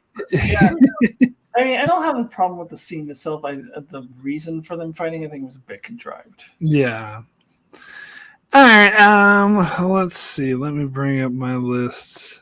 Where are we at? Oh, I just want to mention real quick. Brandon says Kirk should have known that Sarah and Amanda were Spock's parents. That gets me every time. Oh, right. That is also true, but also like, why were they not in this episode? I know this was before. I don't know what their production order was, but the air date order, this was first before Journey to Babel. But they should have been introduced first in this episode because why would they not be there? Like it doesn't make sense. No, even in production order, this was made first. Yeah. Yeah,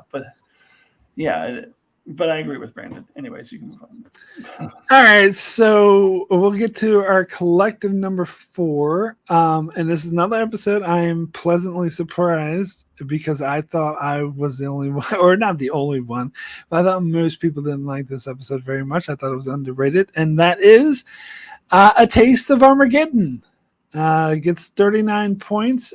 Brendan Neil Howell had it at his number 1. And I believe this was number 2 on my list. I think I had a number 4 on mine. So, yeah, recently I've heard a lot of people praise this episode for it. I don't necessarily heard anyone speak badly about it, but for the most part, like especially growing up, like no one ever talked about it. Like it was never in any top 10s or ever mentioned or anything. But I think it is well, for one thing, it's aged better. It's like it seems more relevant now than it was in the 60s, having to do with this using technology to fight war and that sort of dehumanizing it and getting people used to war. And again, this had a very, very strong sort of anti-war message. And yeah, Kirk like blatantly defies, talking about defying the Prime Directive.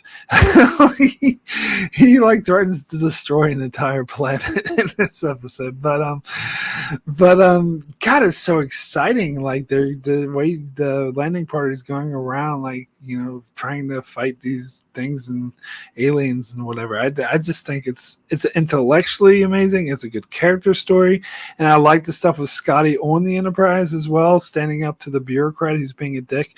Like, so I think it's an amazing episode.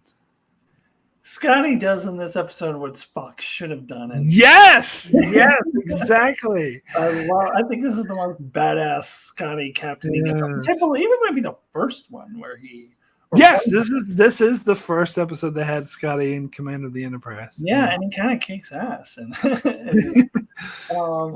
and yeah, I agree with everything you just said. A very powerful message that I'm surprised they even did this in the 60s because I don't even know how relevant it was back then, but I guess it must have been. But I think, it was originally intended as the anti-Vietnam War sort of message. but how so? Like, I mean, I don't know exactly. That's just what they say. yeah, the Vietnam War was not.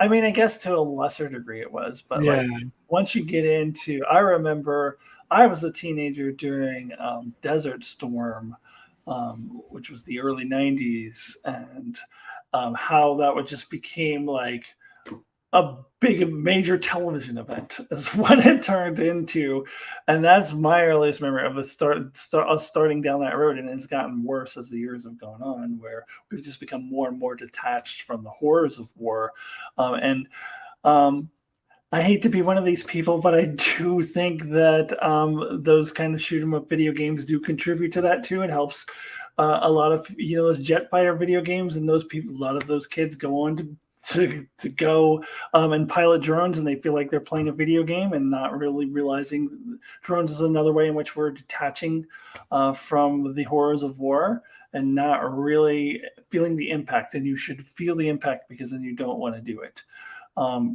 So yeah, Kirk is so good. This is so good in this episode. It's so good. Oh, and we can't forget the. I was good. Pardon me, sir. There's a multi-legged creature crawling on your shoulder. Yeah, see, it's a little. It seems more like the Ethan Peck Spock I could see. Yeah. But anymore, it seems really out of character, but I love it. Yeah. I love it. All right. Let's see. Oh, my mouse is messing up on me. Hold on. Sorry, give me 1 second. I'm having technical issues. All right, cool. So now we're getting into the top three. So that had 39 points, and now we're jumping up to 72 points. So there's a clear jump here for the top three. And these were all pretty neck and neck. So probably these episodes probably won't surprise anyone. But anyway, number 3 is Mirror Mirror with 72 points. Jay came in 99, High Five 789, Randy Fielding all had this as their number 1. I think this is my number 7 or something. Number 8 or something like that. No, number 7. Yeah, it was number 7. More or less. It was my number 2. Oh, okay. Yeah. So. Yeah, I mean, I feel like I don't really have much else to say about this episode. Yeah. I talked about it so much. Again,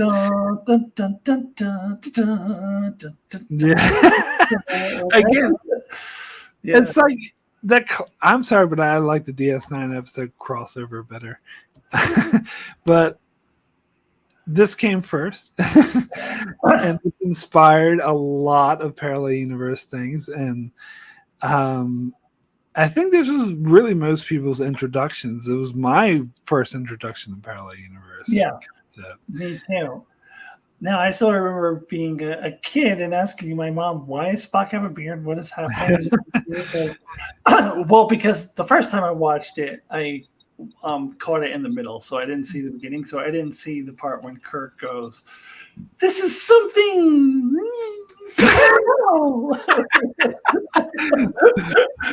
Where they like kind of lay out what a parallel universe is, because most people hadn't heard of it. But I missed that part when I first saw it, and I remember asking my mom, like, "So what is going on?" And it's like she's trying to explain the concept of parallel universe to me, and I'm like, "Oh, that's interesting." Oh, and yeah, and I've been a huge fan ever since. You mentioned crossover. It's interesting because when I did my 10 best parallel universe episodes, I have crossover higher as a you do. Universe episode. But in my top 100, I have Mirror Mirror higher than crossover overall episodes. Right.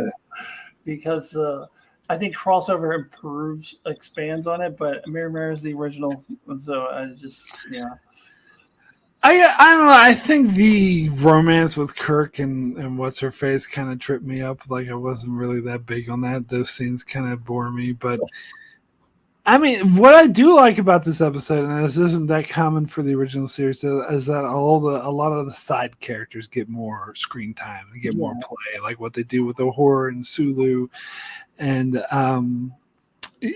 Scotty. Like it's really interesting stuff and it's weird seeing this, like, the different evil versions of Sulu and Scott and the whole thing with was it Mr. Kyle? No, Mr. Spock, I tried.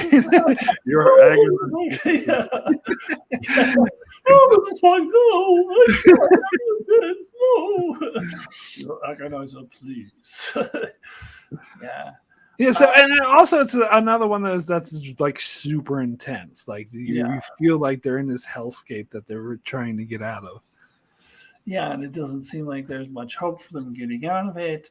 And I'm glad you mentioned the side characters because I always appreciate when original series episodes focus more on those characters because very rarely do they ever do that, especially Uhura.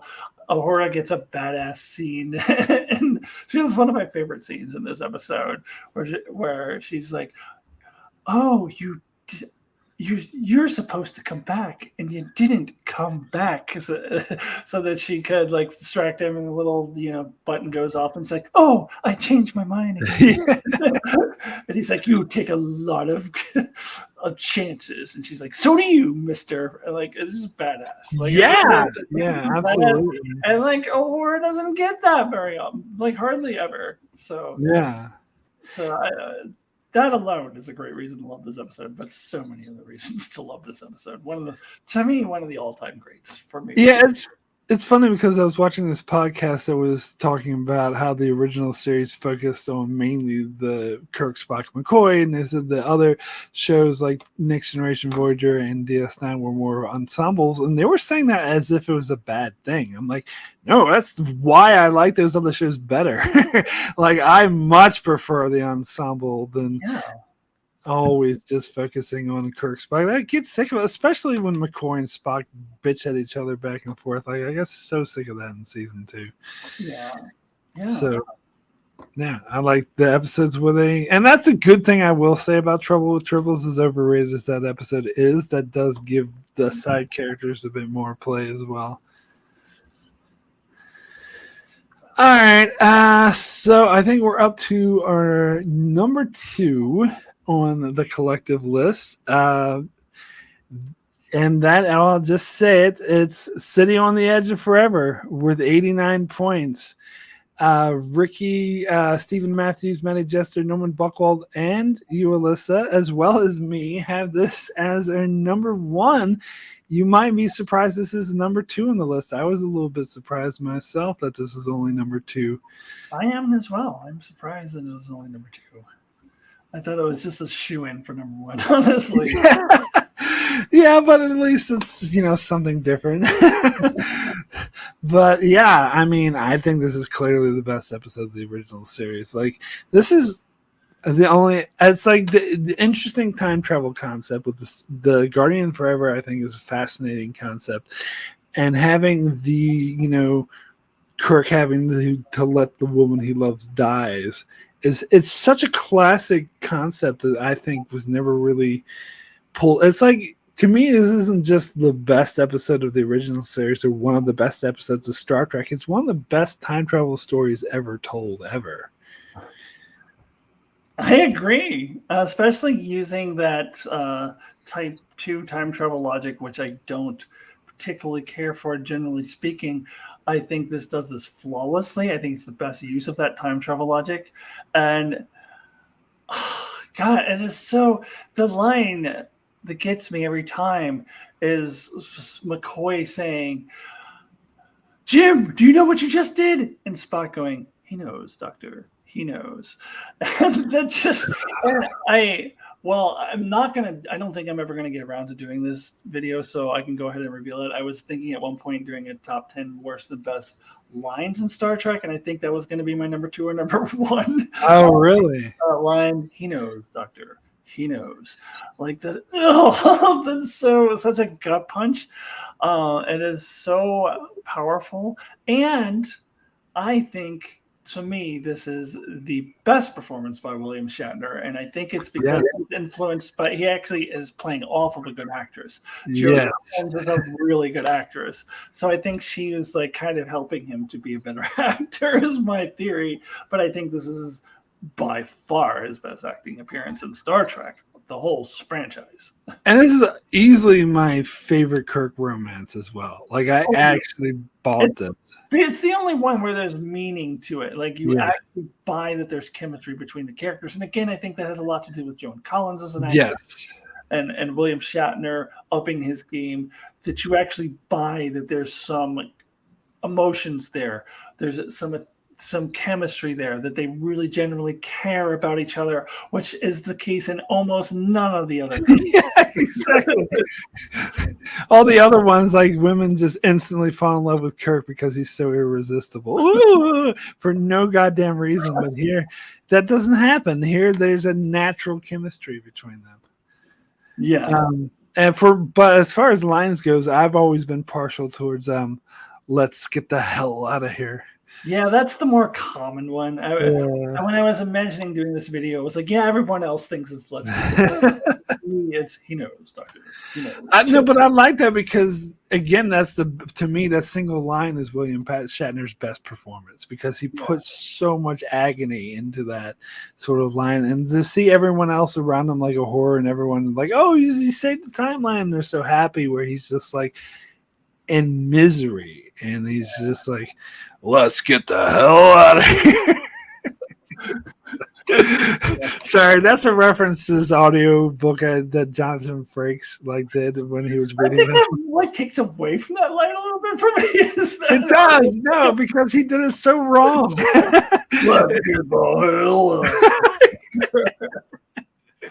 That's why I like to make fun of it, because he did such a bad job. Because he's playing it like, let's get the hell out of here. But the way Shatner delivered the line was just so much dripping in pain and misery. Yeah. And I don't know, did you hear about this is something I talk about in my Revisited, which I am actually going to release public in a couple days, so you could check this out. But apparently the original writer who wrote this episode, did you hear about his original idea? No, I think I saw Steve Shive's video where he said somebody video where they said. Yeah, Steve Shive did a video about it. Yeah, could have been even better, and I didn't watch it, so I don't know. No, I totally disagree with Steve Shive on this one. It would have been way worse, because it was about like this guy, a drug dealer on the Enterprise, and he's the one who goes through time, and they follow him instead of McCoy, and they bring him back to the ship and execute him.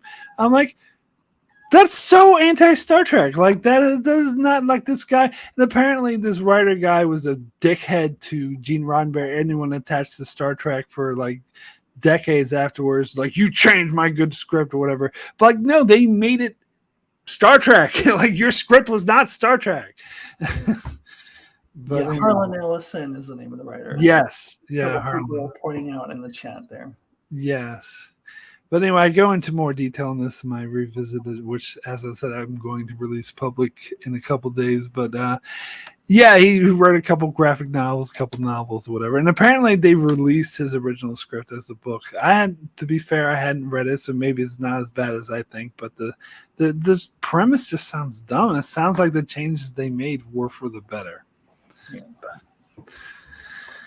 Because it's not Star Trek. You can't have a drug dealer and execute him on the ship in any way. And because you can only execute someone that they go to Talos for without permission. Exactly. Exactly. All right. So, Alyssa, can you guess what our collective number one is? I actually am drawing a blank because I don't think like what like so. My number one is City on the Edge. Number two is where. What is it? I don't even know what's left. Like, Well, I can give you a big, huge, obvious hint. We a couple months ago did a live stream on this episode. oh right, okay. It's Balance of Terror is the number one episode, as voted by the viewers. 95 points as opposed to City on the Edge, which got 89, so it was somewhat close. Stephen Kennedy, Captain Powerless, and Chuck Hooks all had it as their number one. Yeah, so we already talked about this. All right, video over. Yeah. Go see the video where we just talked about it for like an hour and a half or whatever. Yeah. This is number 3 on my list. Yeah, it's number 6 on mine. There was a while where I was kind of ambivalent on it because like I was kind of bored with it. Like I recognized that it was a good episode. But then Quality of Mercy made me reappreciate it, so I put it back in my top 10, and it's number 6. And this too will be in my 50 through 26. There's a lot of, we keep touching on all these episodes. It'll be in my 50 to 26 range. So that'll be in my next video next month for my top 100. Yeah, number 6 for me. Not number 1, but okay, that's fine. Yeah, and I think this is definitely a classic episode, and for good reason. I love what I love was Strange New Worlds revisiting. It was fucking amazing. But yeah, the whole cat and mouse game with the Romulans, the way that they humanized the Romulans instead of making them mustache twirly villains. They made like, Kirk, you killed my wife or something, whatever. Yeah, it's a really good episode. Absolutely love it. I think City on the Edge is clearly better, but you know. I'll just say in my top 100, there's a huge disparity between City on the Edge of Forever and this. Like they're very far apart. But that's all I'll say about that. But it's still a good episode. I don't want to poo-poo on it. Like, yeah. I understand why people would vote for their number one. It's a classic. For all the reasons that we talked about in our video a few weeks ago, and that you just mentioned. Yeah, I don't really have much else to add about it. Yeah, I feel like we talked about this for an hour and a half already, so I don't have much more to say about it. But oh yeah, the whole marriage thing where the husband dies, it was a bit telegraphed, but it was still powerful. Like this, to me, this has one of the most powerful endings. It's probably my second favorite behind City on the Edge, where Kirk is trying to console the grieving widow, and then he just wanders the hallways with the music playing and just looking somber. Like, yeah, I think that really gets to me. Yeah. I mean, the way that the guy dies is kind of like, it doesn't age well because it's that where this is the one where they go that weird phaser fire. Yeah. Like, you don't go to a special room to fire phaser. The only episode that did that. But I mean, if they didn't have that, they would have had him die another way. So it doesn't really matter. Yeah. All right. Well, so that's it. Those are the top 10 best and worst. Now, I feel like I should recap everything, but go through all the episodes, not just the top 10. Like, go through all of them. So, on the worst list, there were 39 episodes. So tied for 36 was This Side of Paradise, Deadly Years, Who Warns for Adonis, Operation Annihilate. Tied for 34 was The Return of the Archons, Galileo 7. Really? Return of the Archons? Huh. Yeah, I don't know. Tied for 32 was Wolf in the Fold, Return to Tomorrow. Wolf in the Fold, by the way, was on my worst list. I think it's way too low here. I think it should be way higher. 31, Bread and Circuses. tied for 29. Sorry, is What Are Little Girls Made Of? And A Piece of the Action. Thank you for Piece of the Action's overrated. 28. No, tied for 27. Whom Gods Destroy? Elan of Troyes. Tied for 25. The Tholian Web and That Which Survives. Tied for 23. The Man Trap and The Enemy Within. I'm surprised more people didn't vote for The Enemy Within. That's a pretty terrible episode. Yeah, it's not on my list, but it's. I'm Captain Kirk. Well, that's the one where they totally gaslight and sexually harass. Yeah. Yeah. Oh yeah, no, it's awful. It's awful. Tied for 21 is Spectre of the Gun and Requiem for Methuselah. So at number 20, only one person voted for this, but it was number 1 on their list, and that's For the World is Hollow and I Have Touched the Sky. Oh, that used to be on my top 10 worst list. It has fallen off a little bit, but yeah, I also hate that episode. I like it now. One of the worst romances in the whole Star Trek. I mean, it's so bad. I buy the romance, but anyway. Tied for 18 is The Mark of Gideon and The Omega Glory. I'm surprised The Omega Glory is this low too. I was expecting that to be way higher. There's just so many bad episodes of the original. Yeah. Number 17 is The Empath. Oh no, tied for 16 is The Empath and Patterns of Force. Patterns of Force is in my top 10 worst. I'm surprised that wasn't higher as well. And as I mentioned, 15 was Charlie X, 14 The Paradise Syndrome, 13 is Plato's Stepchildren, and tied for number 11, Mud's Women and The Alternative Factor. Number 10, Assignment Earth, tied for number 9, Assignment Earth and Lights of Zatar. Number 8, Savage Curtain. Number 7, The Apple. Number 6, Mary. Number 5, Spock's Brain. And number 4, And the Children Shall Lead. Number 3, Cat's Paw. Number 2, The Way to Eden. And number 1, Turnabout Intruder. All right, so the best list. There were 38 entries. Tied for 36, The Way to Eden, Operation Annihilate, and What Are Little Girls Made Of. 35, The Alternative Factor. Thank you, Ricky. 34, Assignment Earth. 33, Gamesters of Triskelion. 32, Shore Leave. I really don't like that episode. I do like that episode. Yeah. But didn't you admit, though, it's just mainly nostalgia? No, it's mainly nostalgia. Yeah. You know, when I did my favorite list, I included it, even though it's like objectively, it's not but I enjoy it. But when I changed it to best, then it's not on there. I have no nostalgia for that episode, but that's, I guess I never did.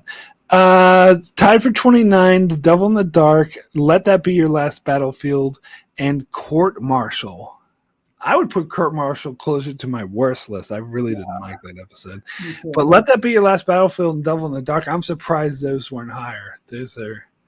What's Let That Be Your Best Battlefield again? Oh, the black and white one. Black in one side, white on the other. Man, I think it's overrated. I used to like that episode more. It kind of come down a little bit. 28, Requiem for Methuselah, so not just me. No, sorry, this is tied for number 26. Requiem for Methuselah, and then By Any Other Name. Yay! And Tomorrow is Yesterday. Yeah. Which I don't like Tomorrow's Yesterday either. But no, I agree with you on By Any Other Name. I think that's an underrated good episode. And let's see, tied for number 23, The Cloud Miners. Great episode. The Cage and The Empath. So The Empath's pretty high on both lists. Tied for number 21, Journey to Babel and The Menagerie. So I would put The Cage higher than The Menagerie. That's just me. No, it's not just you. I think The Menagerie is closer to one of my worst lists. Really? I had The Menagerie on my overrated Star Trek episode list. That's right. I think The Menagerie's existence is pointless. Like you don't even need it anymore. It's not pointless. It's so they could save money by reusing old clips. but nowadays, like, why do you think that story? Just watch the fucking Cage. Well, I like the ending better in the Menagerie. That's true, but like, I don't care. And I like Spock like risking his whole career for Pike. Though. Well, I mean, I think they're retroactively now making that mean something in Strange New Worlds by establishing that relationship. But in that episode by itself, with no Strange New Worlds, it's like, why does Spock give a fuck about this? Like, there's no connection there. You gotta assume very much a tell, not show thing. True. I think you gotta assume there's a history backstory there. Tell, not show. Fair.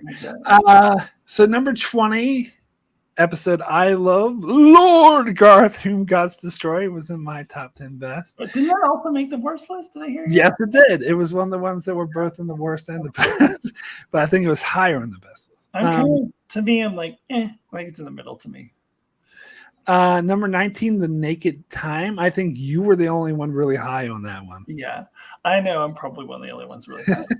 It's going to be insanely high in my top 100 compared to where other people would have it. But I just love that episode. Number 18, The Tholian Web. 17, Dave the Dove. 16, The Ultimate Computer. Really? Yeah.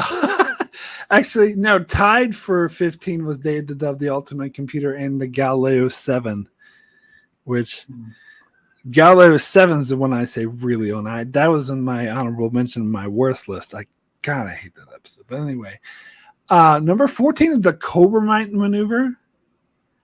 I believe someone had it as their number 1. Oh. Yeah. Which I always thought that episode was kind of forgettable. It's kind of silly to me the way there's like they're threatening to destroy the ship, and all of a sudden at the end it's like, oh, I'm just joking, let's hang out.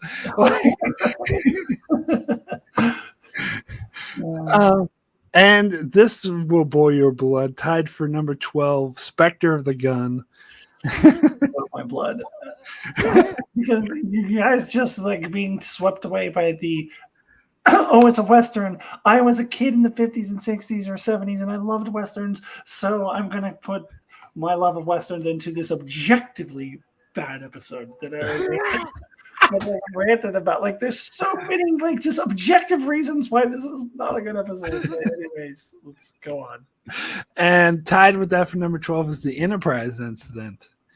Which, yeah, I always thought this episode was average, but it got a lot of love in this. Yeah. And as I mentioned before, number 11, The Trouble with Tribbles. Number 10, Arena, tied for number 8, Errand of Mercy and All Our Yesterdays. Number 7, The Changeling. Number 6, Doomsday Machine. Number 5, Amok Time. Number 4, Taste of Armageddon. Number 3, Mirror Mirror. Number 2, City on the Edge Forever. And number 1, Balance of Terror. All right. So that's it. We're done. Any final words, Alyssa? Any thoughts, ruminations? No, I think I kind of said all the things that I needed to say. I don't think I have anything else to add. Wait, Rich heard this in the comments saying the Commodore disappeared. What was that referring? What was that in reference to? I can't even remember now. I mean, he said that a while ago, so I think. What was it about the Menagerie where the Commodore was there and ended up being an illusion? That was dumb. The whole thing was dumb. So, us watching characters watch Star Trek. Like, why is that good? You're watching characters watch TV. Like, that's not good. I'm sorry. Anyways, yes. So that's it. Thanks everyone for voting. Thanks everyone for joining and watching this, and thank you, Alyssa, for joining me for this. It was a lot of fun. And tell people what you're up to, what's going on, and what's the lowdown. Over on Alyssa Jean's reviews, I will start my Strange New Worlds weekly reviews, as I'm sure Mark will as well on his channel. But you can watch his review, and you can also watch my review too. So I'll be starting that this Thursday. Super psyched for that. Also, something that is not on my calendar, but that I will be probably releasing in the next couple weeks is my Lower Decks Season 2 rewatch review. where I did that for season 1 a couple months ago, where I'm going back and rewatching all of the Lower Decks episodes. And I for my season 2 one, I did review them when they originally aired, but I couldn't remember any of my ratings. So I gave new ratings, and then I went back and looked at what my original ratings were, and I was surprised that the difference is usually in the downward direction. Oh, wow. But there's a couple of them that are like a half point higher because I do halves.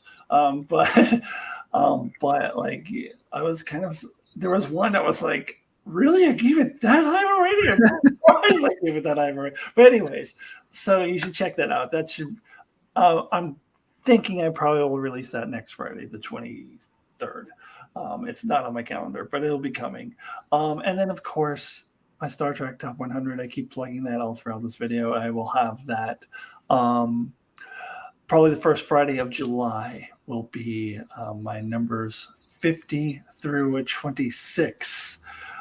So check that out. Come on over and join me on Alyssa Jean's reviews. Cool, and join us as well as Darren. The three of us will be back next week with the live stream for number 22 in my top 25 list of my favorite Star Trek episodes of the entire franchise. I am not going to tell you what the episode's going to be yet, but if you're paying close attention, you could probably figure it out. We did. It was a little bit. I didn't realize you hadn't announced it yet. Oh no, that's all good. I don't care. I mean, not specifically, but I think I like some kind of episode it is. We know it's okay. Anyway. Yeah, so if you're paying attention, you can figure it out. It was in our your, I should say, collective top 10 list, but it's it will be my number 22 on my favorite list of the entire franchise. It is an original series episode. So yeah, we'll be talking about that, I believe, in 8 days, so next Monday night. Back here on Champion of Turdy. And so on my channel, not unfinished covering the original series. As I said, I released my top 10 best episode video yesterday. Tomorrow I'm going to release my top 10 worst of the original series. As I mentioned, I'm going to make public my revisited for City on the Edge of Forever because I thought that was a pretty interesting one. And I'm going to cover the animated series by releasing all the videos that I've already made because I'm not going to make other ones.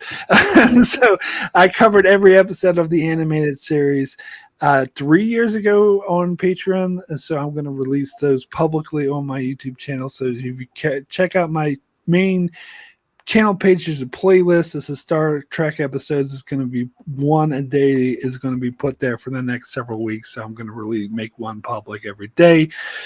And then I'm going to cover the movies for my Patreon supporters because I've already done videos for the movies. So I'll do revisited for the movies. And then next month, going to start up with Next Generation. And the Naked Now will be the first video I cover. You already done Encounter at Farpoint? Yeah, I already did Encounter at Farpoint. So I'll be doing a revisited for that. But and of course I'll be covering Stranger Worlds when that week to week when that comes out. So you can check out my channel for that. So and check us both out. Thank you all for joining, and we'll see you. I just had to make one remark. Sure. Yeah. Jordan Johnson says, I'm oblivious. I didn't get the clue. Well, if you went back and rewatched it, it would be pretty obvious.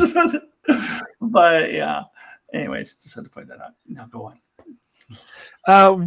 Because I talked about how Balance of Terror was my number 3, and I talked about how City on the Edge was my number 1. And we already covered Balance of Terror in my top 25 list. I mentioned what my number 2 was. So that's the one we're going to be talking about. Oh, that's even more of a hit than what I had. Anyway, thank you all for joining. And we'll see you next time. Bye, everybody.